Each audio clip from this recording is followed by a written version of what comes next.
इस special edition में आज हम पाकिस्तान की आईएसआई का कच्चा चिट्ठा खोलने जा रहे हैं। वही आईएसआई जो अनंतनाग में हुए आतंकी मुठभेड़ की मास्टरमाइंड है। वही आईएसआई जिसने कश्मीर में दहशतगर्दी फैलाने के लिए एक सीक्रेट मीटिंग भी की। सिर्फ मीटिंग ही नहीं, आतंकियों के आकाओं पर हमला करने का दबाव भी बनाया। लेकिन अब भारत के स्ट्राइक के खौफ में बोल रही है, जल्दी कैंप खाली करो।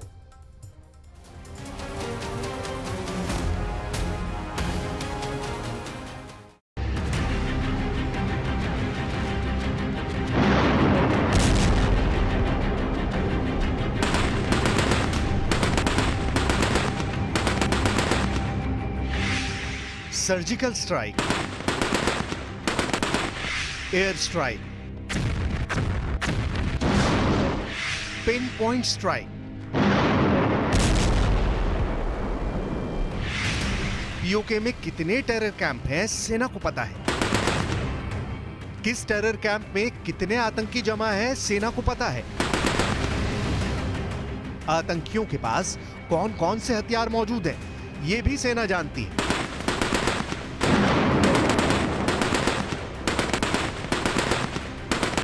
एलओसी के पास कहां-कहां आतंकियों के लॉन्चिंग पैड बनाए गए हैं, एक एक लोकेशन की जानकारी है।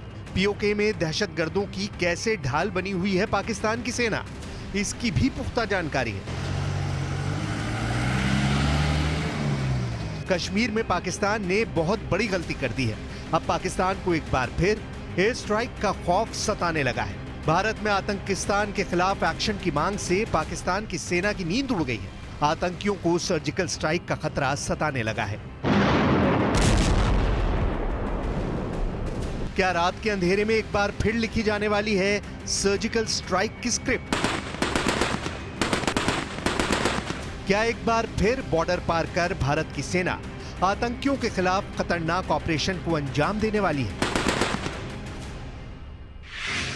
क्या वो स्ट्राइक ड्रोन से होने वाली है? क्या जम्मू कश्मीर में ड्रोन से हो रहा सेना का एक्शन नई सर्जिकल स्ट्राइक का ट्रेलर है? अनंतनाग में सेना का ऑपरेशन, राजौरी में मिलिट्री ऑपरेशन,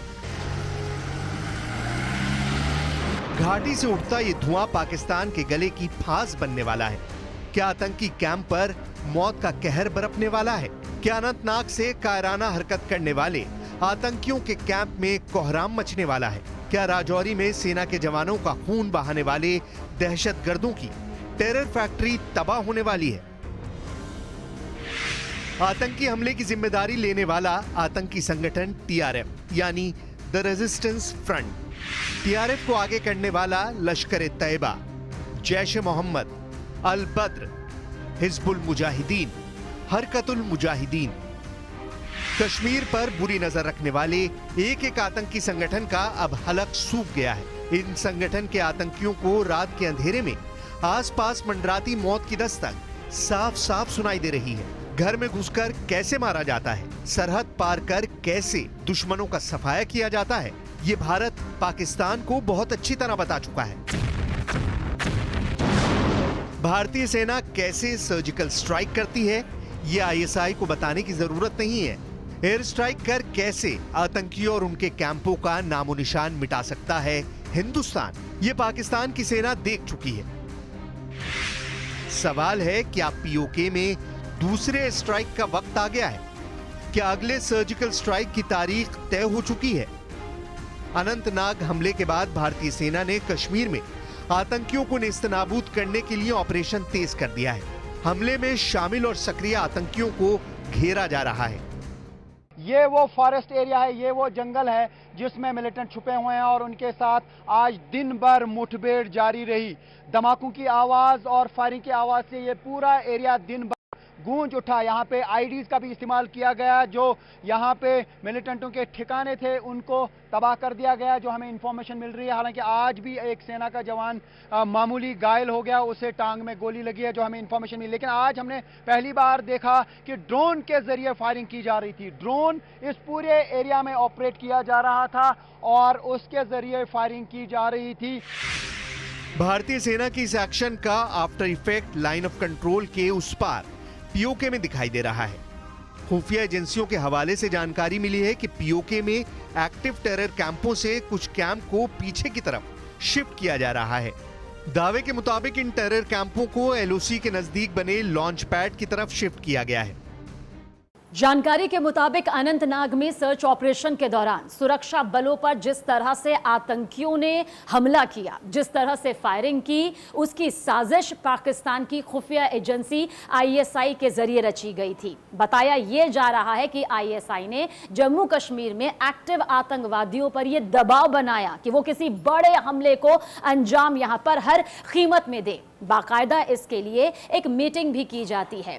दरअसल सूत्रों के हवाले से यह खबर निकलकर सामने आई कि पीओके में जुलाई के महीने में हिजबुल, लश्कर, जैश की एक मीटिंग होती है आईएसआई के साथ, और इस मीटिंग में साफ आईएसआई की तरफ से चेताया जाता है कि अगर वो किसी बड़े हमले को अंजाम नहीं देते हैं तो पाकिस्तान से होने वाली फंडिंग उन्हें सीधे सीधे रोक दी जाएगी।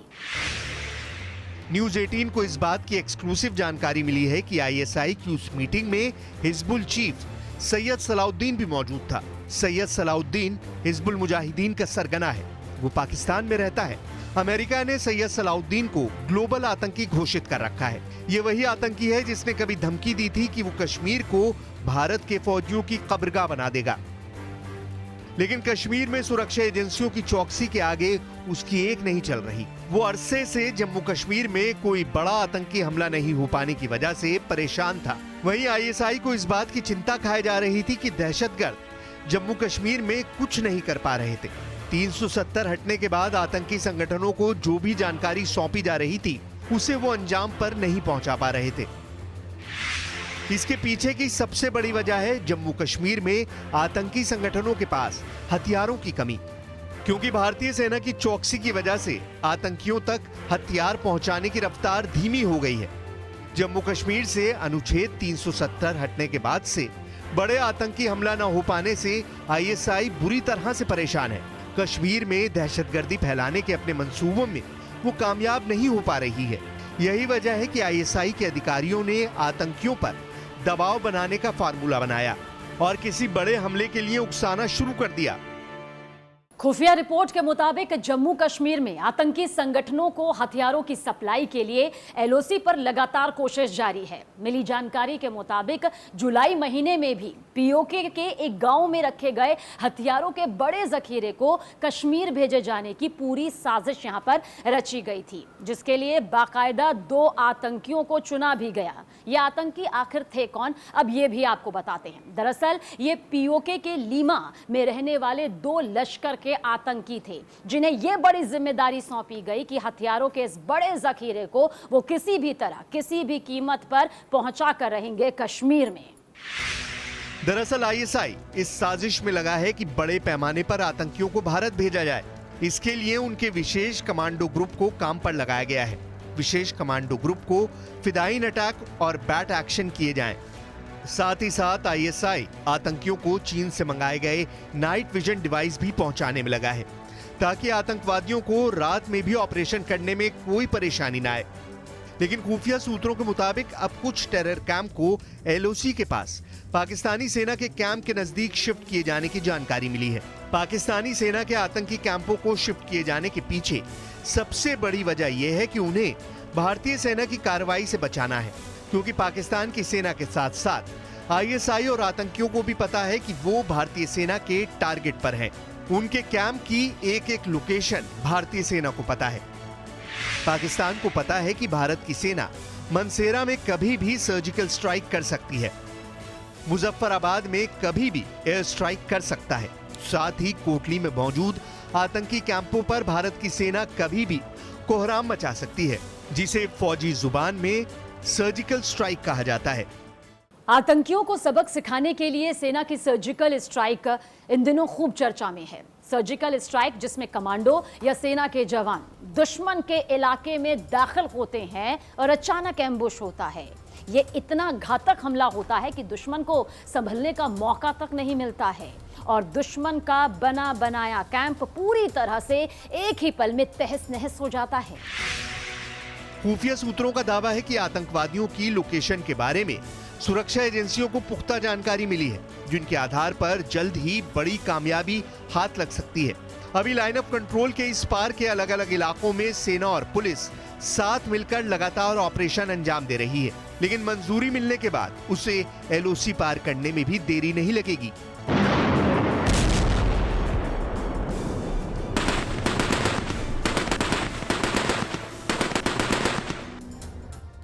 पाकिस्तान अधिकृत कश्मीर